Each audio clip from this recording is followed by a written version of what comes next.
మెదక్ జిల్లా నర్సాపూర్ నియోజకవర్గ పరిధిలోని మాసేపేట మండల కేంద్రంలో సోమవారం దివంగత నేత మాజీ ముఖ్యమంత్రి వైఎస్ రాజశేఖర రెడ్డి వర్ధంతి కార్యక్రమం నిర్వహించారు.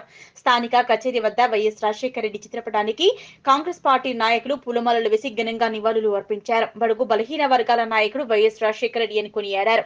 ఆయన ఆశయ సాధనకు ప్రతి ఒక్కరూ కృషి చేయాలని పిలుపునిచ్చారు. మాసేపేట మండల కేంద్రం మాసేపేట గ్రామంలో డాక్టర్ వైఎస్ రాజశేఖర రెడ్డి గారి 16వ వర్ధంతిని కార్యకర్తలందరూ ఆయనని స్మరించుకుంటూ మనం జరుపుకోవడం జరిగింది. ముఖ్యంగా రాజశేఖర రెడ్డి గారు అంటేనే భారతదేశ ప్రజలందరికీ చరిత్రలో నిలిచిపోయేటటువంటి ఆయన పథకాలే కానీ, ఆయన పార్టీకి సేవలే కానీ, ఆంధ్రప్రదేశ్ రాష్ట్రానికి సేవలే కానీ అవన్నీ వెలగట్టలేని అని మనం మరొకసారి చెప్పుకోవచ్చు. ముఖ్యంగా ఆయన పథకాలు ఏదైతే ఉందో రాజీవ్ ఆరోగ్యశ్రీ కానీ, ఉచిత కరెంటు కానీ, యాక్సిడెంట్ జరిగితే నిమిషాల్లో క్షణాల్లో వచ్చే 108 కానీ, రేషన్ కార్డులు కానీ, పేదల పాలిట ముఖ్యంగా వికలాంగులు వృద్ధుల పట్ల ఆయన ఆరాధ్య దైవం. ఎందుకంటే క్రమం తప్పకుండా పెన్షన్ మంజూరు చేయడంలో కానీ, ఏకకాలంలో రైతుల రుణమాఫీ విషయంలో కానీ నిజంగా ఆయన సేవలు ఉమ్మడి ఆంధ్రప్రదేశ్ రాష్ట్ర ప్రజలే కాకుండా ముఖ్యంగా తెలంగాణ ప్రజలు కూడా మరవలేని ఆయన చేసిన సేవలను మనం ఎంత చెప్పుకున్నా తక్కువనే.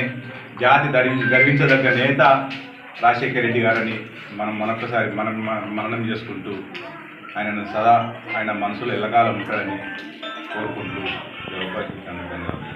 మాసేపేట మండల కేంద్రంలో కాంగ్రెస్ పార్టీ కార్యకర్తల ఆధ్వర్యంలో అత్యంత ఘనంగా మహానేత డాక్టర్ వైఎస్ఆర్ గారి వర్ధంతిని పురస్కరించుకొని వారికి ఘనంగా నివాళులర్పించడం జరిగింది. నిజంగా ఒక భారత జాతి మన ఆంధ్రప్రదేశ్కు అతను ముఖ్యమంత్రి అయిన భారత జాతి గర్వించదగ్గటువంటి నాయకుడు వైఎస్ఆర్ గారు. వారు రైతుల సంక్షేమానికి పెట్టింది పేరు కాబట్టే రైతు అంటేనే వైఎస్ఆర్ పేరు జ్ఞాపకం వచ్చేలా వారు చిరస్థాయిగా నిలిచిపోయారు. వారు చేసినటువంటి సంక్షేమ పథకాలు ఈరోజు కూడా అంటే దేశవ్యాప్తంగా రైతులను ఎలా ఆదుకోవాలనే ఉద్దేశంతో అన్ని ప్రభుత్వాలు ఈరోజు వారి బాటని అనుసరించి రైతులకు వెన్నుదన్నుగా నిలవడామంటే దానికి ముఖ్య కారణం వైఎస్ఆర్ గారు. మరియు గుండె పోటు వచ్చి పిల్లలు బాధపడుతుంటే వారికి స్ఫూర్తితో ఏదైతే ఆయన మందకృష్ణ గారు చేసిన దాని స్ఫూర్తికి అనుకోని కూడా వెంటనే స్పందించడం కూడా గొప్ప విషయము.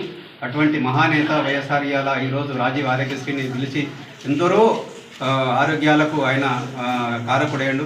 అలాగే వికలాంగులకు ఈరోజు 6,000 పెన్షన్లు దక్కడానికి కూడా ఆయననే నాంది. కాబట్టి అందరం స్మరించుకోరు, ఒక్కరికని కాదు ప్రతి ఒక్కరికి అన్ని వర్గాలకు అనేక రకమైన సంక్షేమ పథకాలు అందించినటువంటి మహానేత వారిని స్మరించుకోవడము మనందరి అదృష్టము.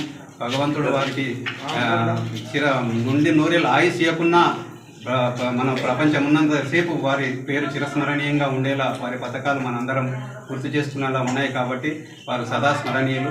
వారికి ఘనంగా నివాళులర్పించడం, అందులో మేమందరం పాల్గొనడం మా అందరి భాగ్యం. వారికి మా అందరి తరఫున మాసేపేట గ్రామ మండల ప్రజలందరి తరఫున మనస్ఫూర్తిగా వారి వర్ధంతికి ప్రత్యేకంగా ఘనంగా నివాళులర్పిస్తూ జై వైఎస్ఆర్.